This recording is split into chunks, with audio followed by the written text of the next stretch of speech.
Rusty Quill presents Ain't Slayed Nobody is a produced actual play podcast intended for adults, and may contain material that some people find disturbing.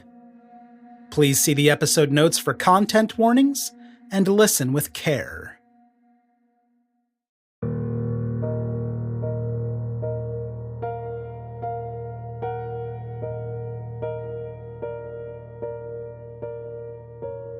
What are the rest of you doing? I'm calling down, Mr. Bingham. Mr. Bingham. I'm climbing down now after hearing no response to make sure he's okay or alive. And you reach the bottom and you find Mr. Bingham with his leg kind of bent up underneath him, unconscious on the bottom of this shaft. His eyes are moving under his eyelids rapidly. Ooh, can my fingers be broken? It feels poetic. Yeah.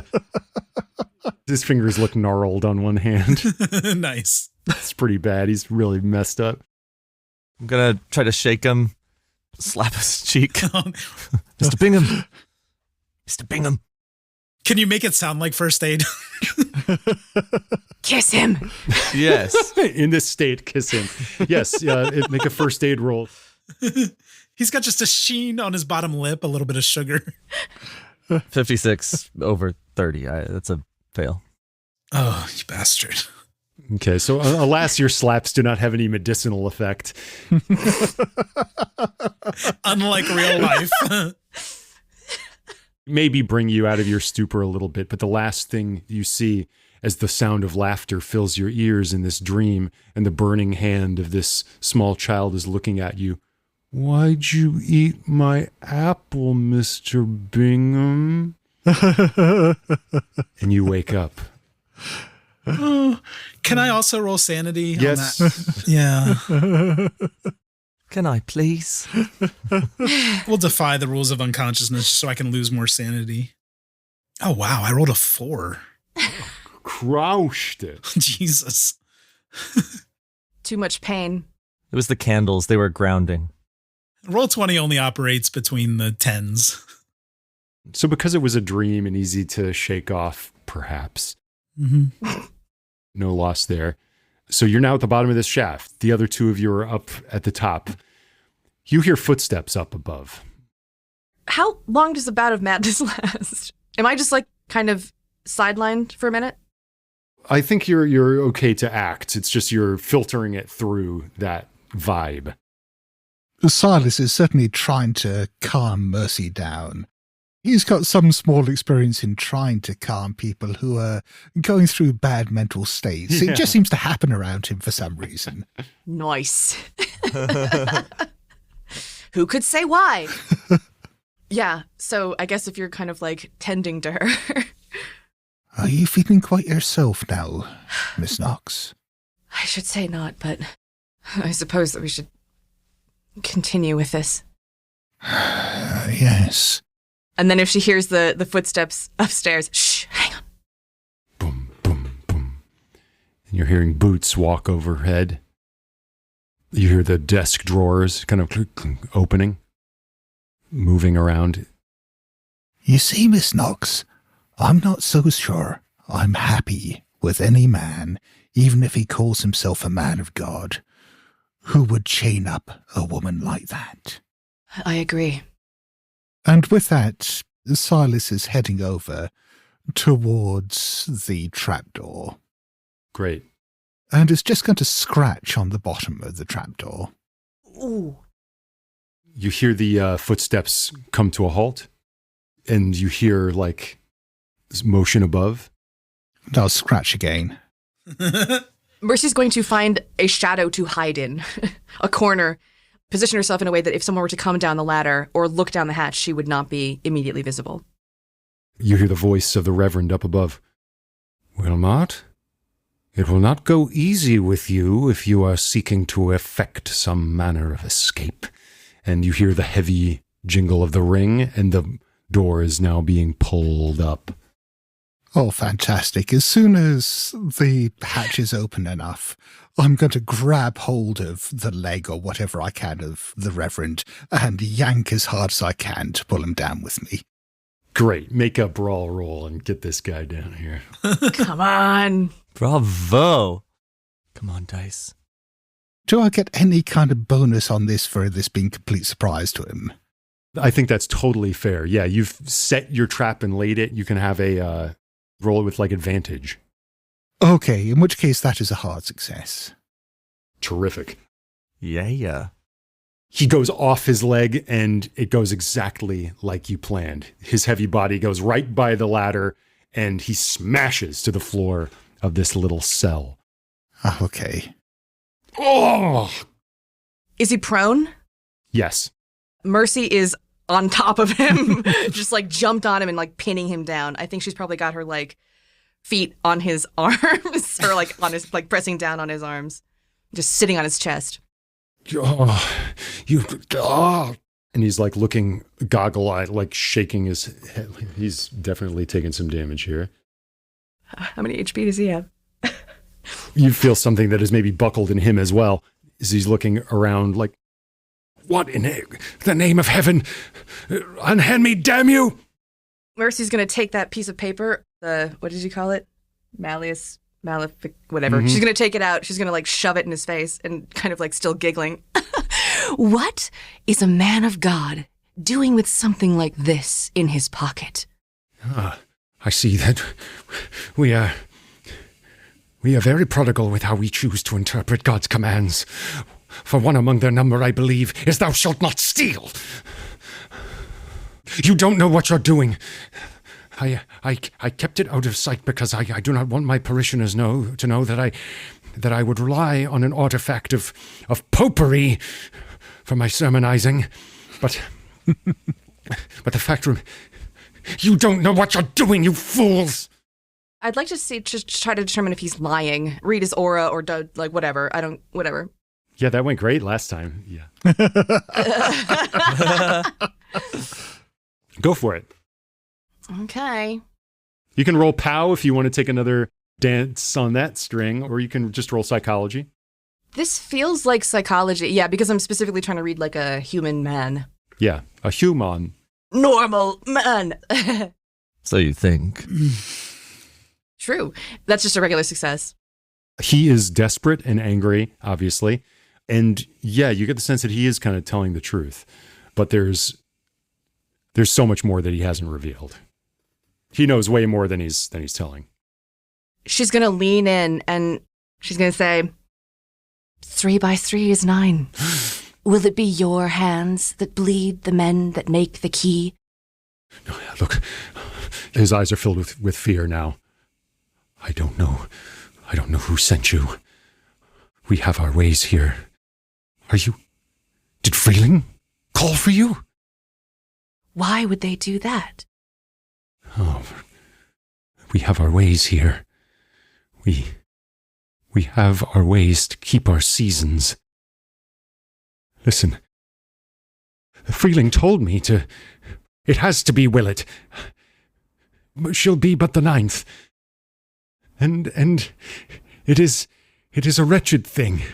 It is a damned thing, but it is the only way. The consequences if we do not are... And what consequences would those be? It needs to be fed. And you would feed it with the blood of your neighbors? You're going to have to do something else to get him to... He's now clamming up on you. Yeah. Oh, frig. I think at this stage Silas is pissed off enough with him that this isn't him trying to intimidate or anything like that. I think this may help with whatever Mercy's doing, but I think he's just pissed off enough that he's going to punch the Reverend as hard as he can in the face. Great. Roll necessary for that. He's grappling prone. It is not a thing for bargains. I cannot... What would you have us do, walk? Do you believe this is the course that we desire? I think, Reverend, that for someone who seems to believe in sacrifice, you are all too willing to sacrifice others. Whereas, does not the good book teach that sacrifice is a more personal thing? We make sacrifices of flesh, Sacrifices of spirit. Everyone in the community sacrifices in their own way. What would you know of such things? And yet you are willing to sacrifice this woman here. Whereas if you were truly a pious man, and this sacrifice was needed, surely you would be the sacrifice. You shall know the worth of folk by the fruit of their spirit. I am a column of this community. I draw the community towards the Lord and look upon his great works and keep it together in the face of terrible, terrible sacrifice and compromise. This is barely a member of our community, and with the loss of her, we shall only grow stronger. As for the innocents among us that must perish, that which with we bargain brooks no compromise on that front. Tell me, Reverend, how is this sacrifice made? What would you do? Oh, I suppose it'll be me now. You'll take my place? You'll bargain with it? I'll just carry on looking at him. I do as my father told me, as his father told him. When the time comes, it hungers. 3 by 3 to make up 9. And of that number, we will offer of our flock to slake its thirst, when it shall return to our dreams, no longer able to come out and walk about as if we dream awake.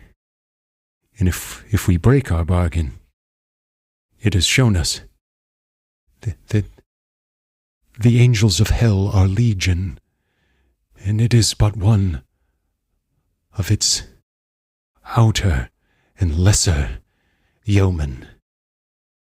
Pray that you never gaze upon those it answers to. Even the adversary bargained with God over the life of Lot. Even God asked of Abraham a sacrifice, his only son, to slaughter the innocent. The Lord sent his angel unto the children of Egypt and slew them all. We make sacrifices to preserve our community. Mercy's face softens a little, and she very solemnly looks at the Reverend. This sounds like a curse. This sounds like the self-justification of a murderer. And with that, Silas is just going to drag the Reverend over to the other open hatch and drop him down. Yep. Oof. Oh no, I'm at the bottom. Boom, boom, boom. You see him like, no, as he goes down, banging against the walls. John Smith, you hear a clatter from above. I'll step out of the way.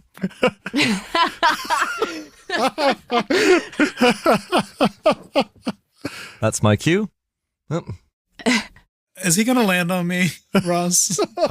Good question. Roll luck, luck. What's your luck score, Cup? 60. I'm going to roll it for you. Oh no. You're coming out of your stupor.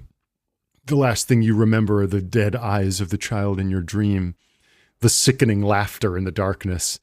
You're slapped awake, and you see John Smith there. And as you've been kind of trying to figure out just how injured you are, suddenly John Smith leaps aside because there's a clatter up above you. You hear like a muffled screaming, a crashing, pebbles rain down on you, and then a body falls inches from you and is pulped as it misses you by mere inches. Oh, I love that. You hear giggles from the from the hatch above. Heads up down there. So I'm covered in blood now. I'll kind of like kick him with my foot a little to see if he's awake, injured, or just did that knock him right out? Ow! Oh, the Reverend. that kill him? Yeah, he's crunched. Well, He fell. you're free to go, Innit? A barely perceptible echo up the shaft. Mm-hmm. I was about to say, you notice the key to the manacles on the body of the Reverend. Oh no, she's stuck there. That'd be really mean, wouldn't it? Give you a saw situation. I'll loot the body, why not? You find more, like a little prayer book. Rubbish. Am I conscious now then? You are conscious. Mr. Bingham, can you stand? You can stand, but only on one leg. The other one cannot bear to have weight on it. Mm. You're going to be able to climb back up with that? I don't know. I'm badly hurt. I can't use this hand either. Maybe you could hold me. Do my best. I don't know if I can carry you up a rickety ladder, but if you go first, I can try to push you from underneath. Yes. Just keep a hand on my buttocks and try to work me forward and upward and... Seems to have the most leverage. Yes. Yes. Can we look around down here in this cavern though? Because we came down here for a reason. It's a cavern, yeah, and you've still got one or two finger candles that are just barely sending out light. Mm. It appears to open up into a much larger space. You see like maybe another little dim shaft of light that you might perceive to be like the end of an aperture at the top of which might be a place where a board was wrenched away, and maybe the light of dawn is coming through the well. Chandler, do you want to continue or do you want to go up? You're quite injured, but I'll follow you if you want to explore this cavern. I don't think I can climb. Let's follow the light. And you explore the cavern. Yeah, it's a vast, dark space, a hollow under this town. Am I getting any of the fur smell as we work through? Yes. Okay. Is that something I can follow to find the source of it? Mm-hmm. And more so, as you follow it, you hear a voice. And it seems to be almost chanting. Mm-hmm. Is that distinguishable chanting or just the rhythmic? Rhythmic. As, oh, ha, fer, kom, sha, I'll walk toward and say, like, in the same cadence, hello there. I think that's my cue to leave. Captain Smith. Yeah, just kind of following it. I'm just curious. I don't want to like rush in, but I want to see what's going on down here. Uh-oh. Are you staggering forward with the two of you? I'm dragging my leg forward. I don't know what Captain Smith is doing. I really think we ought to go back. Maybe get the others. I can't climb. They don't seem to be coming down. You hear that though, right? You actually hear the chanting. Yeah, I think there might be someone down here. Maybe another prisoner. Maybe that.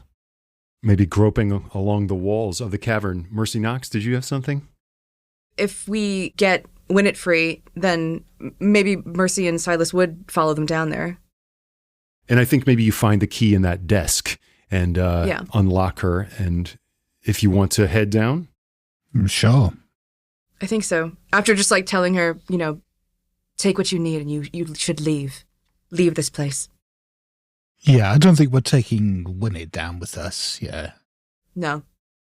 Yeah, that makes perfect sense. She gets to her heels and goes off to gather whatever effects of hers remain. So yes, the four of you then are in this space. Mm-hmm. I'll be sure to keep some distance always between Chandler and myself. Really make sure that he's in the front as we approach this. What the hell happened to your leg? Mercy, I'm badly hurt. You were fine a minute ago. You see up ahead, there is a little bit of light. And as you round a sort of like uneven bend in this wall, kind of groping along it, you see a little hollow, domed area, often a niche in the wall of this cavern, where there is a ring of candles, Chandler. My competition. Oh, no. They're surrounding what looks like another well or just a pool of dark liquid. And you're the first one as you grope around to come around and see this. And you can also see that right above it, there is what appears to be a goat man, horned head, shaggy fur, drooping posture. And there is a chant coming from it in a language you do not recognize. Hor nan rost vor ali. And as your candle kind of comes around, it stops and looks at you. And you can see now that this is a man wearing a bunch of crudely stitched together goat fur pelts. Could I make a couple of rolls here? One being sanity Yes. and the other being occult. Uh-huh. Oh dear. Let's see. I have failed my sanity roll again. I'll say. I guess I should wait to see before I roll occult how this goes. That's a 3-point sanity loss for you. Okay. I haven't quite lost a fifth. I need a couple more. Okay. I would like to roll occult in seeing this. Please. I have passed that with a hard success. No, regular success. Okay, great. Oh, this is obviously a ritual of some kind. And it is an offering of sacrifice, of course. And for a second, you see that the pool is not totally featureless. There's a face just under the surface, and it's the face of a child. It's the child that you saw in your dream. And a hand goes over its face and pulls it down into the fluid, and it is seen no more. And you can see the candles, and as a chandler, you know that there's fat in those, tallow, lye, but the ribbons of crimson in them mean that there's another ingredient in those candles. There's blood in those candles. And that this is an offering of human sacrifice, and this thing is now silent and looking at you. We stole her apple. I'm sorry. I'm going to try to stumble backward, but I think realizing that this is the girl whose apple we stole, I'm going to keep rolling sanity. Yeah. Yep, that's another one, baby. Just keep them coming. But I'm going to push against the captain, kind of trying to back out of this room as I'm rolling. And sorry, not sorry to do something so horrible to you, but it's horror, you guys. Well, you know what? I passed, so it's really up to you. If you're taking 0, I'm okay. But if you're taking 1 or 2, then I'm going to be in a bout. I'm going to take 1 because that is a crushing thing to realize that you are partly responsible for this. Okay, so I am in a bout of madness. You have to save her. You have to get her out of that pool. Yeah, there's this combination of guilt and rage kind of bubbling up in Chandler. So I think that, with intent to potentially hurt the goat man afterward, I am going to try to scoop up the body of the girl first out of the pool. Okay, great. You run through the circle, perhaps upsetting 1 or 2 of the candles. Yeah. And the goat man says to you now in perfect English, "What are you doing, you fool?" I'm so sorry. Just splashing through the pool, trying to grab the body of this girl. Who disturbs this? Me, Egbert Freeling. It's Egbert Freeling. Lore drop. Yeah. Called it, didn't I? Can we just have ripped a mask off of his face? You meddling kids. I was trying to burn the amusement park for the insurance money. He's just that kind of guy. Yeah, but I think blind disregard for this guy trying to get the body out of the pool. You're plunging into the pool? Yes. Great. I didn't envision it as a plunge. Oh, I did. Bye. No, I mean, whatever it takes to get to the body, so it could be a plunge. No, it did sound very plungy. Sounds plungy to me, a dive, perhaps. That's why. Could it be any more plunge? Nick's face, stone cold. Yeah. Oh, it hasn't been your day, your month, your week, or even your year, Chandler Bingham. And now you're plunging into the pool. Yes. No one ever told you death was going to be this way. And so, in you go. Oh, God. I assume at this point that we all see this happen. You all see this happen. So what are the reactions from our friends? Friends. God damn it. Why did he do that? Was hilarious. Did you all see? Did you see what he did? Yeah, okay, cool. Great. As if that was going to help anything. Cool. He plunged in. The goat man is looking at you all like, you cannot... Silas, I think, as we've established, is not like those who abuse their power. So... Love that. I think at this stage, yeah, he's just going to walk over, try to pick the goat man up and slam him into the nearest wall. Mm-hmm. I love that for him. Yeah, make that a brawl roll, I guess. Okay, yeah, that's an ordinary success. And the goat man fails. Great. You do exactly what you said. You smash him into the wall, dislodging some of the goat leather from off of him. Horns clatter against the rock. You fools. Well, it'll be you now. It'll be you. I think with that, I'm just going to carry on slamming him repeatedly into the wall. Great. You're bashing and bashing. John Smith and Mercy Knox, what would you like to do?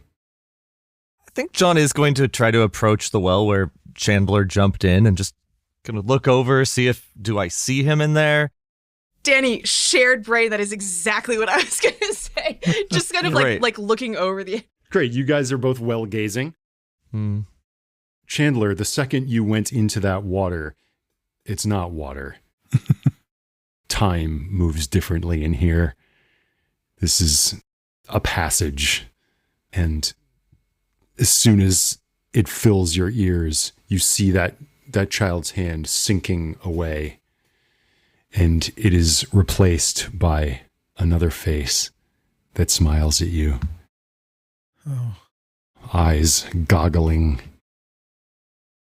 There's something androgynous and asymmetrical about the face. It is not quite right. And then it speaks to you through the water. The water, the fluid, makes it resonate. The more you have of it, the less you see. What is it? Say this to me. Am I supposed to know the answer to this riddle? No, you're not supposed to. And I'm assuming we don't hear this voice up above the water. Could I, instead of engaging with the riddle itself, I'm still in a bout of madness. So I think in seeing the smile of the figure, could I just like take one of the carving tools out of my satchel that I use for candle making and open my face up ear to ear in a smile? Yes, absolutely. Why would I stop that from happening? So I will say that happens, and as the momentum of that turns you face up, and John Smith and Mercy Knox, as you look down in the pool, you see the huge grin of Chandler Bingham facing you, pouring cloudy gouts of blood into this fluid. And both of you can roll sanity, please. Oh, yikes. Oof, yeah. And he just lets out a gurgling darkness as he descends into the dark. That will be a fail for me. Same. Great. That's good. I like that. Oh, yes. Right at the end, it's perfect. That's 4 points of sanity for you, John Smith, and 3 points of sanity for you, Mercy Knox. Okay. And this man is being smashed against the wall by you, Silas Blackwood. Are you trying to pummel him completely out? I think at this stage, with the sacrifice and what appeared to be a child dying there and everything else, Silas has lost all sense of restraint. So it's basically at this stage Ian Ogilvy at the end of Witchfinder General. He's just battering this man to death.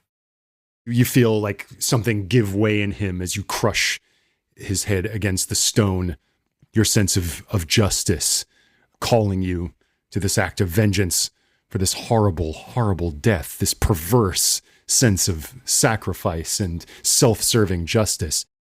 And as he falls to the ground, the blood in his wound, quick as quicksilver, he's like desanguinated in front of you as by some unseen force, the blood flows into the well. And he is just like bled white right there in front of you in moments. You can make a sanity roll. I was just about to volunteer one.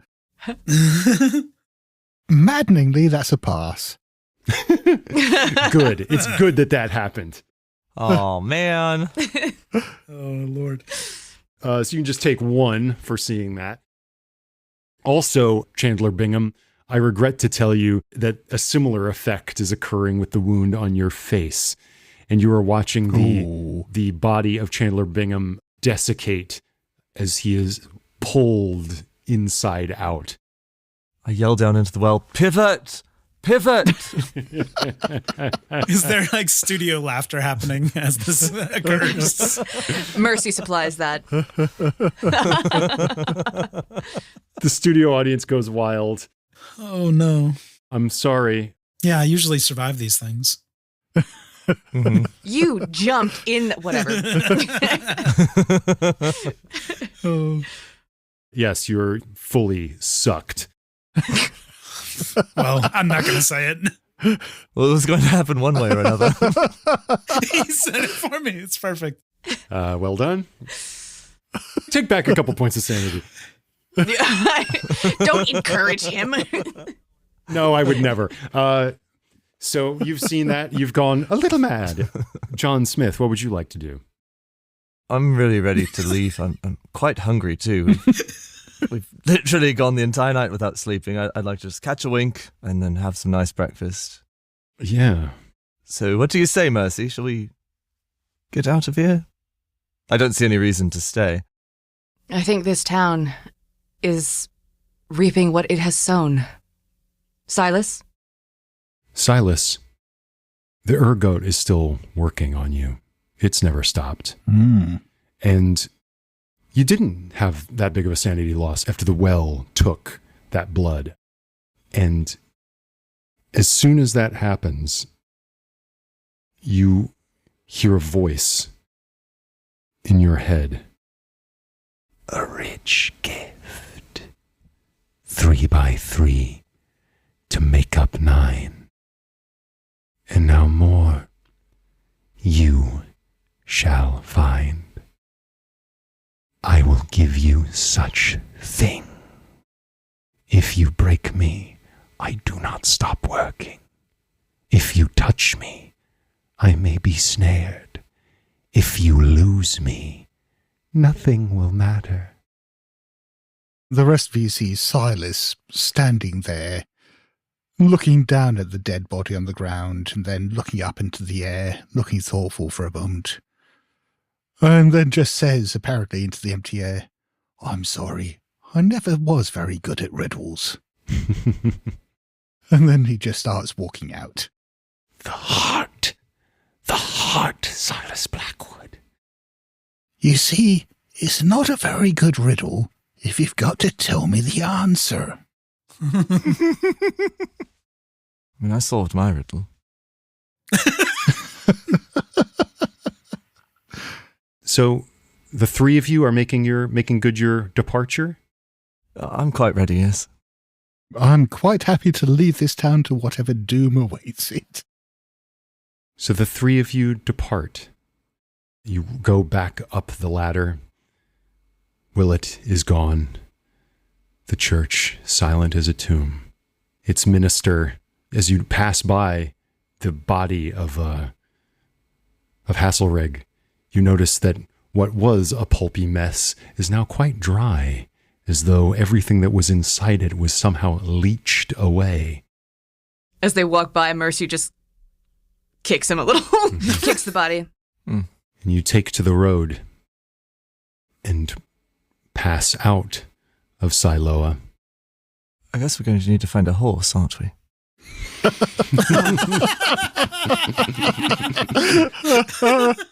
It's true. As we're moving out, again, the words of Mr. Bonnie echoing in her head, I think Mercy's going to just keep an eye on the treetop. She can't help it. She's just kind of, looking around. Yeah, dawn is breaking, and it's beautiful. And as you emerge from the valley, that oppressive sense begins to depart. Except maybe for you, Silas Blackwood, though you're secure in your sense of justice, but still you feel that the heart. I still have touched your heart. And soon you will have to sleep. Oh. And away you go.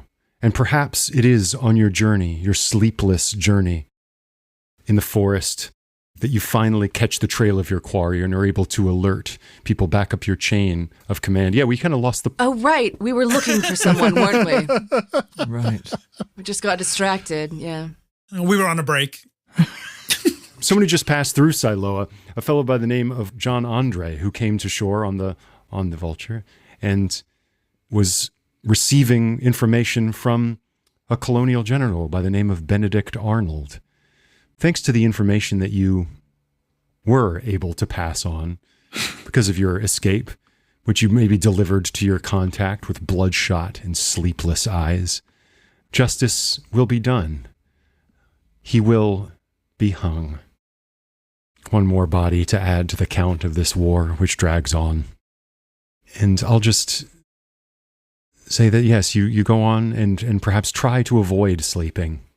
With the sense that you know that something is waiting for you when your eyes close. You've come too close to it. It has not yet made up its number, and it still hungers. See, just like the handsome face of John Smith,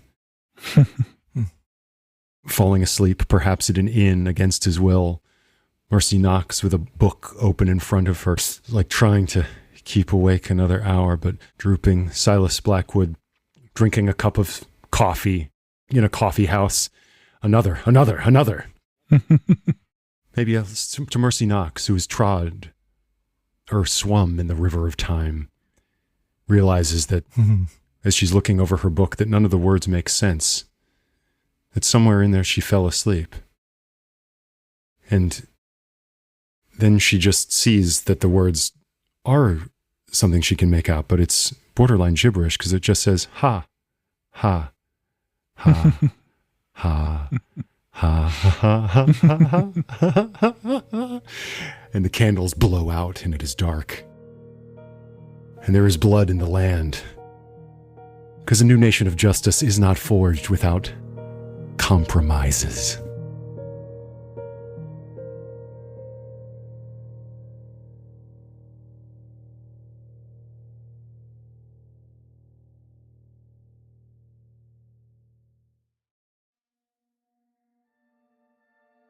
You are listening to Ain't Slayed Nobody. For ad-free episodes, heaps of bonus content, and special programming, please join our Patreon posse at patreon.com/ain'tslayed, or subscribe to Ain't Slayed Nobody Plus at Apple Podcasts. See the show notes for full credits, and help us grow by posting friendly reviews and spreading the word to your friends and followers. Thank you, and good luck out there.